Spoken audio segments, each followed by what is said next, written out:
Magandang araw mga ka-Big News. Narito na naman tayo sa isang segment na puno ng kwento, damdamin at katotohanan.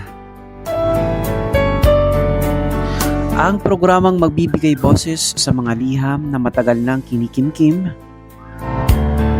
Ito po ang liham kay Kuya Loy. Ito po ang inyong lingkod, si Loy Imam. Handang makinig, umunawa at samahan kayo sa bawat titik ng kwentong ihahatid natin ngayon. Ang liham na ating itatampok ay mula sa isang binatang nagngangalang Nathan. Isang kwento ng pagkakaibigan na nauwi sa isang damdaming hindi niya inaasahan.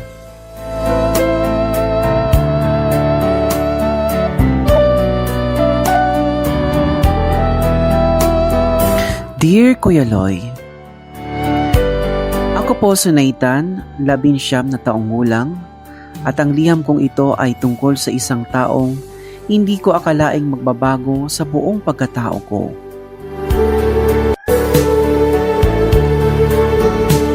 Ang pangalan niya ay si Jamil. Hindi ko alam kung paano ko sisimulan ito, Kuya Loy, pero siguro magsisimula ako sa kung paano kami naging kami. Unang araw ng klase, pareho kaming late, pareho kaming pawisan, nagmamadali at parehong nahihiya sa harap ng klase. Doon kami unang nagkatabi. Bro, ikaw rin late, sabi niya, sabay ngiti. At doon nagsimula ang lahat. Araw-araw kaming magkasama, sabay kumain, sabay umuwi at sabay maglaro hanggang sa dumating sa punto na pati pagtulog ay magkatabi na rin kami. Hindi sa iisang kama pero sa iisang kwarto. Lalo na kapag may group study na nauuwi sa kwentuhan at tawanan hanggang madaling araw. Minsan nga, Kuya Loy, habang tulog siya, napapatingin ako sa kanya. Hindi ko alam kung bakit pero may kakaibang pakiramdam. Ang gwapo mo talaga, bro. Bigla niyang sasabihin minsan habang nagtatawanan kami. Tatawa lang ako pero sa loob ko, may kung anong kumikirot at kumikiliti. Akala ko normal lang, akala ko ganun lang talaga ang magkaibigan. Pero mali ako, Kuya Loy. Habang tumatagal, napapansin kong hinahanap ko siya. Kapag wala siya, parang kulang ang araw ko. Kapag may iba siyang kasama, hindi ko maiwasang magselos kahit wala naman akong karapatan.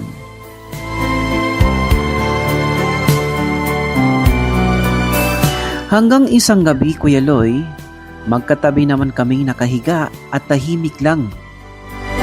Madilim. Tanging ilaw ng cellphone lang ang nagbibigay liwanag sa mukha niya.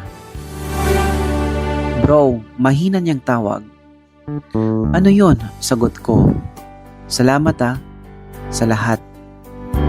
Hindi ko alam kung bakit pero parang gusto kong umiyak noong mga oras na iyon. Lagi kang nandyan dagdag pa niya. At doon ko napagtanto, mahal ko na siya. Hindi bilang kaibigan, kung hindi bilang higit pa. Natatakot ako, Kuya Loy. Natakot akong mawala siya. Natakot akong baka mali ang nararamdaman ko. Kaya itinago ko, pero dumating ang araw na hindi ko inaasahan. Lumipat siya ng school at parang gumuho ang mundo ko, Kuya Loy. Walang paalam na maayos. Isang araw sinabi na lang niya, Bro, lilipat na ako. Hindi ko alam ang sasabihin. Hindi ako nakapagsalita, Kuya Loy. Ngumiti lang ako pero sa loob ko parang may sumisigaw. Pag-uwi ko, doon ako tuluyang bumagsak. Hindi ako makakain, Kuya Loy, at hindi ako makatulog. Lahat ng lugar, lahat ng alaala, siya ang naaalala ko. Hanggang sa hindi ko na kinaya, Kuya Loy. Sinundan ko siya, pumunta ako sa bago niyang school, nanginginig ang mga kamay ko, hindi ko alam kung ano ang sasabihin ko. Pero nung nakita ko siya, Kuya Loy, lahat ng takot, napalitan ng lakas ng loob. Jamil! Sigaw ko. Nagulat siya, Kuya Loy, at lumapit siya kaagad. Anong ginagawa mo dito?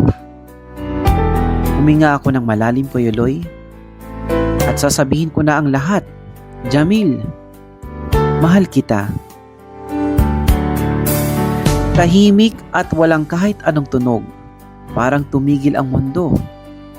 Tumingin siya sa akin, Kuya Loy, at doon ko nakita ang lungkot sa mga mata niya.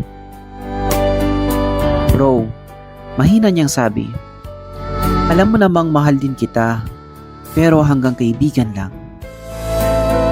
Parang may tumusok sa dibdib ko, Kuya Loy. Hindi pwede na, Nathan. Ngumiti siya, pero kita ko ang sakit. Hindi ko alam kung iiyak ba ako o tatakbo, pero may isang bagay akong hindi maintindihan, Kuya Loy. Kung hanggang kaibigan lang kami, bakit ganun siya tumingin sa akin? Bakit ganun siya magsalita? Bakit lagi niyang sinasabing gwapo ako?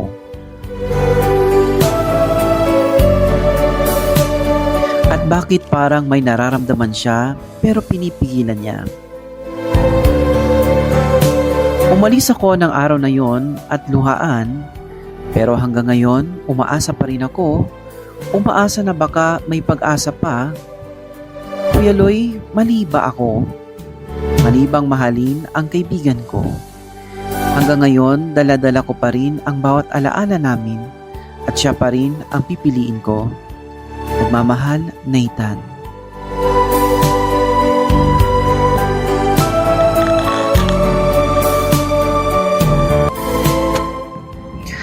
Okay, napakasakit pero nagpakatotoo ng kwento si Nathan. Minsan ang pinakamalalim na damdamin, mga kaibigan, ay doon pa natin nararamdaman sa mga taong hindi natin inaasahan. At minsan naman ay kahit gaano kalalim ang nararamdaman mo, hindi ibig sabihin ay pareho kayo ng pinagdadaanan.